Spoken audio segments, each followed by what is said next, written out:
చేయడం జరుగుతుంది. తర్వాత హోమ్ కేర్, ఇప్పటివరకు చెప్పాను కదా నేను. హోమ్ కేర్లో వచ్చేసి మనం ఇంట్లో ఉన్నటువంటి ఒక 20 ప్రోడక్ట్స్ తీసుకుంటే 20 ప్రోడక్ట్స్కి సంబంధించి ప్రతిదీ కూడా 20 రకాలకు సంబంధించినటువంటి కంపెనీలు మాత్రమే ఉంటాయి. ఒకే కంపెనీ మనకి అన్ని ప్రోడక్ట్స్ మీద భరోసాని ఇవ్వలేకపోతుంది. ఎందుకు అని అంటే, ఒక వంటికి రుద్దుకునేటటువంటి సబ్బు తీసుకుంటే ఆ సబ్బుకు సంబంధించి ఒక యాక్టర్ ద్వారా అడ్వర్టైజ్మెంట్ ఇస్తే అది మన దగ్గరికి వస్తుంది.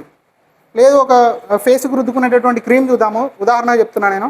ఈ క్రీము మనం అడ్వర్టైజ్మెంట్ ద్వారా చూస్తూ మనం ఏమైనా ఆలోచిస్తున్నామనంటే, ఇది రుద్దుకుంటే అంటే ఇది పెట్టుకుంటే మనిషి అందంగా తయారవుతాడని చెప్పేసి ఆలోచిస్తున్నాం. అడ్వర్టైజ్మెంట్ మనకు అదే చెప్తుంది. అలా ఆలోచించి మనం ఒక ట్యూబ్ వాడితే, ఒకటే ట్యూబ్ తోటి మనం అందంగా తయారైపోయి మళ్ళీ వాడాల్సిన అవసరం లేకుండా ఉండాలి కదా. అడ్వర్టైజ్మెంట్ ఏమని చెప్తుంది అని అంటే, నువ్వు ఒక వారం లేదా 15 రోజులు వాడినట్లయితే నీ ముఖ సౌందర్యం అనేది బ్లాక్గా ఉన్నటువంటి ఒక స్కేల్, మనకు మెజర్మెంట్ స్కేల్ కూడా ఇస్తున్నారు వాళ్ళు. బ్లాక్గా ఉన్నటువంటి నీ ఫేస్ ఇక్కడికి 15 డేస్ వాడేసరికి వైట్ అవుతుంది అని చెప్పి చెప్తున్నారు. ఒకటే ట్యూబ్ తోటి వైట్ అయితే మళ్ళీ నువ్వు వాడాల్సిన అవసరం లేదు కదా. అలా వాడాల్సిన అవసరం లేనటువంటి సందర్భం ఉంది అని అంటే ఆ కంపెనీకి రీసేల్ ఉండదు. వాళ్ళు మనల్ని అట్రాక్ట్ చేసేదాని కొరకు మాత్రమే అడ్వర్టైజ్మెంట్ ఉంటుంది. అదొకటనే కాదు, ప్రతి అడ్వర్టైజ్మెంట్ కూడా మనకి వాడి, ఇప్పుడు అందులో నటించేటటువంటి ఏ నటులు కూడా వాళ్ళు వాడి మన దగ్గరికి పరిచయం చేయట్లేరు. నేను ఇంతకుముందు చెప్పినట్లుగానే ఒక కిరాణం దగ్గరికి వెళ్ళి ఒక వంటికి రుద్దుకునేటటువంటి సోప్ కావాలి, నాకు మంచిది ఏది ఉంటే అది ఇవ్వండి అని చెప్పి మనం అడిగితే, మనం అడ్వర్టైజ్మెంట్లో చూసినటువంటి సంతూర్ సోప్ వాళ్ళు ఇయ్యరు. మనం అడ్వర్టైజ్మెంట్లో చూసినటువంటి పేస్ట్ వాళ్ళు ఇయ్యరు. మనం పేస్ట్ అడిగితే అందులో ఏదైతే హై కాస్ట్ ఉంటుందో అది మాత్రమే ఇస్తారు. అది క్వాలిటీనా అని చెప్పి వాళ్ళని అడిగితే అది కూడా వాళ్ళకి కన్ఫర్మేషన్ లేదు. ఎందుకంటే వాళ్ళు వాడరు, వాళ్ళు సేల్ చేసే వాళ్ళు మాత్రమే వాళ్ళ లాభాలు తీసుకొని వాళ్ళు సేల్ చేస్తుంటారు.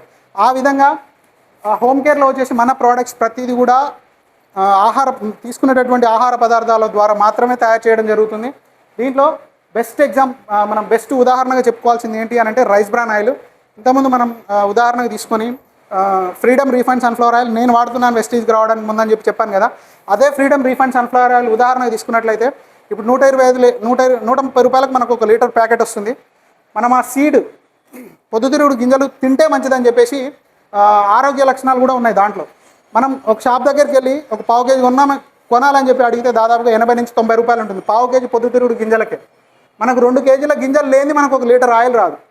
120 రూపాయలకు మనకి ఏ విధంగా 1 లీటర్ ప్యాకెట్ వస్తుంది? ఒకసారి ఆలోచించినట్లయితే 120 రూపాయలకు మనకు ఆయిల్ ప్యాకెట్ వస్తుంది అని అంటే దాంట్లో ప్రొడక్షన్ చేసినటువంటి అంటే ఆ గింజలకు అయ్యేటటువంటి ఖర్చు, దాని ద్వారా నూనె తీసినందుకు ఆ కంపెనీకి అయ్యేటటువంటి ఖర్చు, దాని తర్వాత మనకు మీడియేటర్స్ ఉంటారు. దీంట్లో ఒక 5 నుంచి 6 రకాల మీడియేటర్స్ ఉంటారు.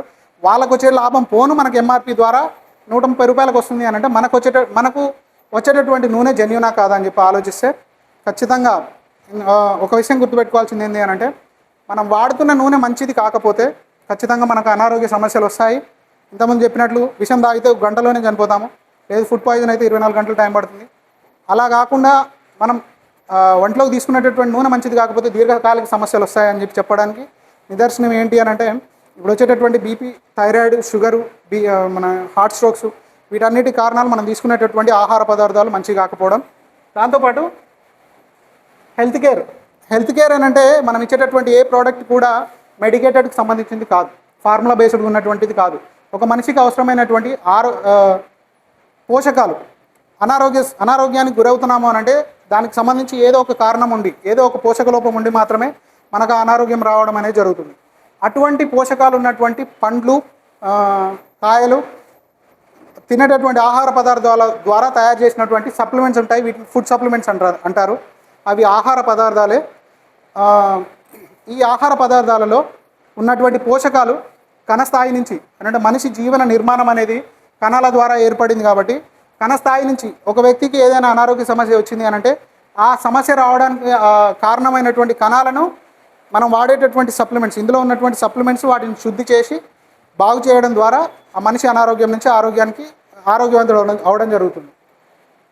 దాని తర్వాత బ్యూటీ కేర్. ఇందులో ఉన్నటువంటి ప్రతి ప్రోడక్ట్ కూడా ఇంతకుముందే ఉదాహరణగా మాట్లాడుకున్నాం మనం. అడ్వర్టైజర్స్ ఏం చేస్తున్నారు అని అంటే వాడుకుంటే అందంగా తయారవుతారని చెప్పి చెప్తున్నారు. వాడుకుంటే అందంగా తయారయ్యేది ఉంటే మళ్ళీ వాడాల్సిన అవసరం లేదని చెప్పుకున్నాం కదా. అదేవిధంగా దీంట్లో ఉన్న ప్రతి ప్రోడక్ట్ కూడా న్యాచురల్గా తయారు చేసినటువంటి వస్తువు. అయితే రెగ్యులర్గా మనం వాడుకునేటటువంటి మాయిశ్చరైజర్స్ కానీ క్రీమ్స్ కానీ ఇవి మనం వాడుకోవచ్చు. లేదు అలా కాకుండా ఇంకా కొంచెం ఏదైనా ఫేస్కి సంబంధించి ఇష్యూస్ ఉండడం కానీ, లేకపోతే పింపుల్స్ కానీ కొంచెం బాగా ఒక సంవత్సరం నుంచి 2 సంవత్సరాల నుంచి బాగా ఇబ్బంది పడుతున్న వాళ్ళు ఏం చేయాలి అని అంటే దీనికి సంబంధించి హెల్త్ అడ్వైజర్ ఉంటాడు మనకి ఇక్కడ హైదరాబాద్లో. మెయిన్ బ్రాంచ్లో సికింద్రాబాద్లో ఉన్నటువంటి మెయిన్ బ్రాంచ్లో హెల్త్ అడ్వైజర్ ఉంటాడు. అక్కడికి వెళ్ళి ఖచ్చితంగా ఆయన సలహా తీసుకున్నాడు. అంటే మన స్కిన్ టోన్కి సంబంధించి, మన ఆరోగ్య పరిస్థితికి సంబంధించి ఎటువంటి పదార్థాలు, ఎటువంటి ప్రోడక్ట్స్ వాడితే అది క్యూర్ అవుతుంది అని చెప్పేసి అక్కడి నుంచి సలహా తీసుకున్న తర్వాత మాత్రమే వాడాలి. దాని తర్వాత ఎయిర్ ప్యూరిఫైయర్, 5వ ప్రోడక్ట్ వచ్చేసి ఎయిర్ ప్యూరిఫైయర్. మనం గమనించినట్లయితే భారతదేశంలో